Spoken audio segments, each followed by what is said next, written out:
collision of decisions whirling in my heart. Bonjour à toutes et à tous, bienvenue dans ce nouveau vlog. C'est la deuxième partie de mon séjour en France. Je vous invite à regarder la vidéo précédente si ce n'est pas fait.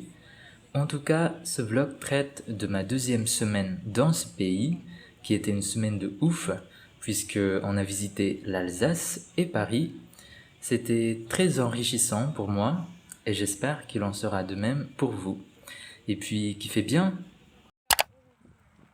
On est le dimanche 10 juillet. On fait une balade autour du lac de l'Ispac. C'est un lac qui se trouve à la Bresse, dans le département des Vosges.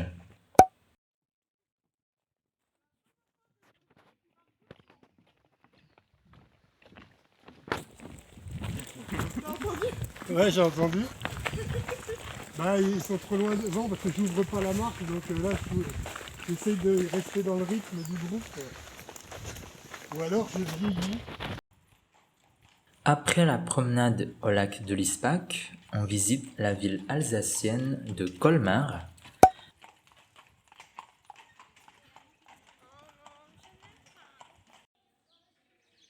Là, je suis dans un cloître qui se trouve dans le musée Unterlinden.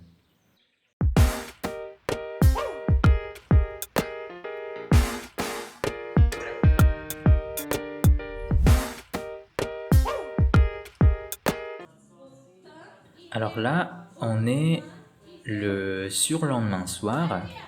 On participe à la soirée Talents internationaux où les étudiants de ce cours d'été partagent leurs talents respectifs.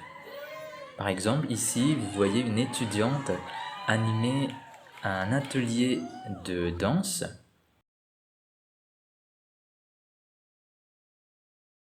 Et ici, une étudiante fait de la peinture.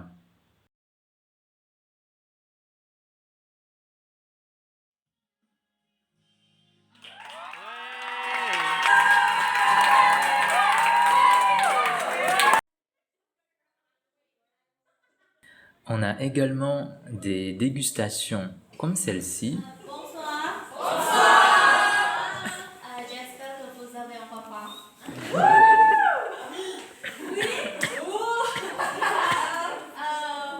Aujourd'hui, on va présenter les repas typiques d'Indonésie. C'est le riz sauté, it's fried rice or nasi goreng di bahasa Indonesia. Alors, on explique plus. Goûtez, goûtez s'il vous plaît. Goûtez.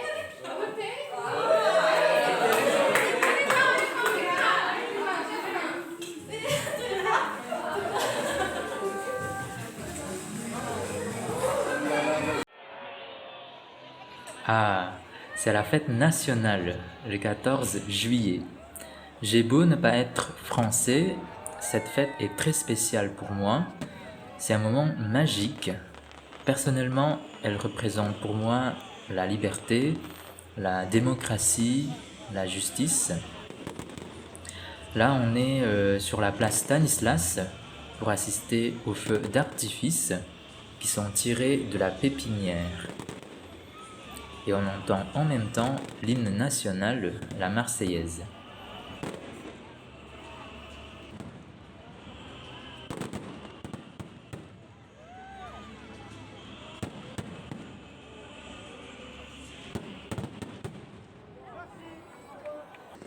Je sais pas si vous avez pu le voir, mais la place est noire de monde. On est entassés comme des sardines, on ne peut pas bouger. Donc, si un jour vous faites comme moi, c'est à vos risques et périls.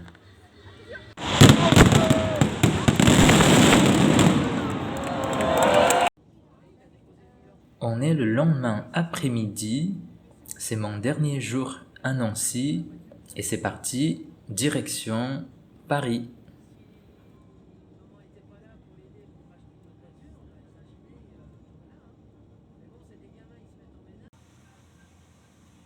Ça y est, on est arrivé dans la ville Lumière.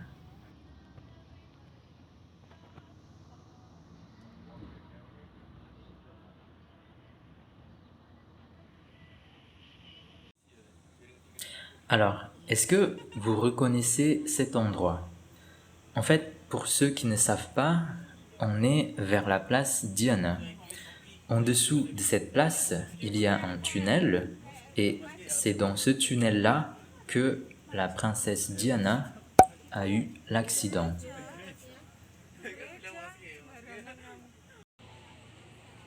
Le lendemain matin, après avoir pris notre petit-déj à l'hôtel, on est prêt pour découvrir Paris en bateau-mouche. Les bateaux-mouches sont des bateaux circulant sur la Seine et qui nous permettent de découvrir des monuments parisiens. Là, par exemple, je suis sûr que vous connaissez ce monument, c'est Notre-Dame de Paris, bien amputé à cause de l'incendie en 2019. Donc on voit bien, il y a des échafaudages. Alors ce palais-là, c'est la conciergerie. Dans le temps, c'était une prison. Aujourd'hui, je crois que c'est un musée.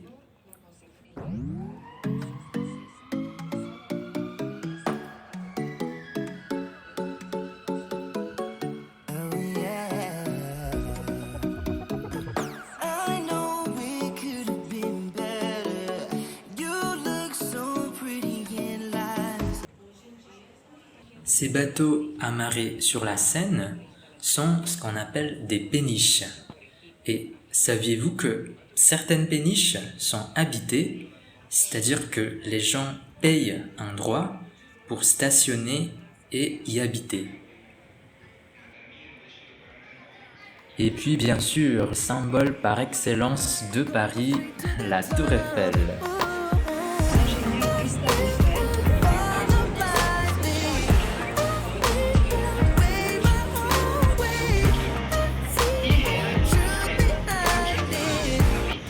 Après le bateau-mouche, on est allé sur les Champs-Élysées, à l'Arc de Triomphe, bien sûr, au musée du Louvre,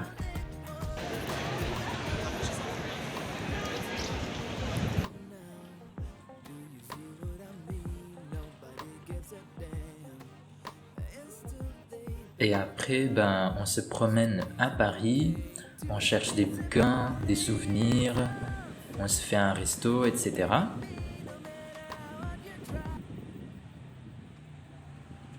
Et après avoir mangé au restaurant, on prend le métro pour aller à la Tour Eiffel. Ça y est, on est arrivé sur le Champ de Mars, à la nuit tombée.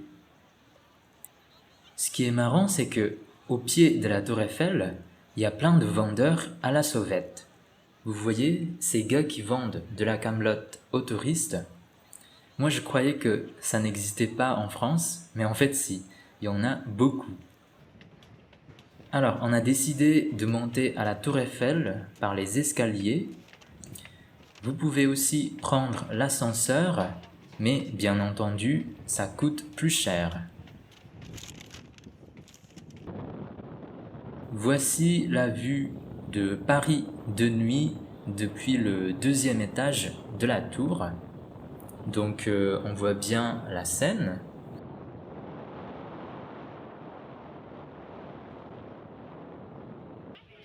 La tour Montparnasse, là, le bâtiment bleu.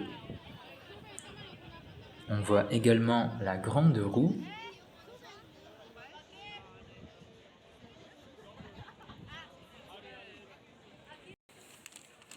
Voilà les gars, c'est la fin de mon voyage en France.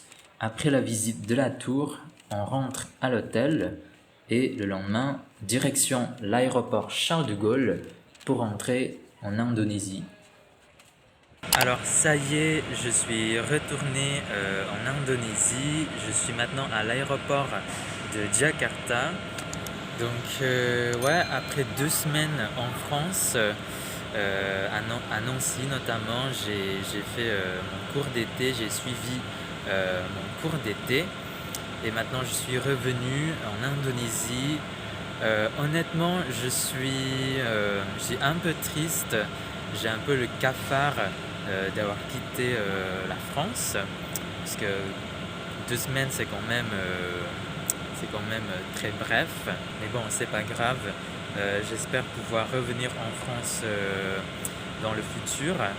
Comme je vous disais, je suis à l'aéroport de Jakarta, j'attends mon prochain vol, le vol qui va m'emmener chez moi à Yogyakarta.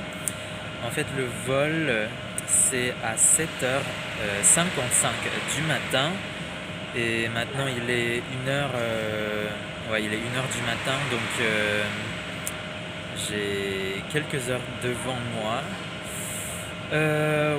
En attendant, je pense que je vais dormir un peu, je vais faire un petit somme. Et voilà, donc maintenant je suis dans la salle de départ. Donc voilà, c'est ça la salle de départ où je suis. Désolé pour le bruit des travaux, c'est un peu bruyant quand même. Donc ça c'est ça c'est un chariot porte-bagages. C'est ce que j'utilise pour porter mon sac à dos et ma banane. Voilà, ça c'est une banane en fait. Ça comme ça, c'est ce qu'on appelle une banane. J'ai un autre sac, j'ai un sac de voyage que j'ai déposé dans une consigne. Dans une consigne, c'est un dépôt de bagages. C'est là où on dépose un sac, une valise ou un truc comme ça. Voilà, pour pas être embêté par son sac.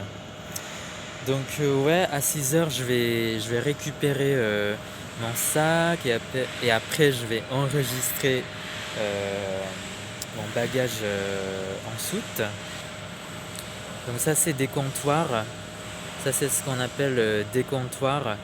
Vous voyez, avec des écrans, c'est là où s'affichent les noms de compagnies aériennes.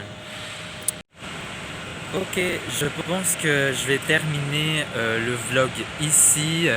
J'espère que ça vous a plu.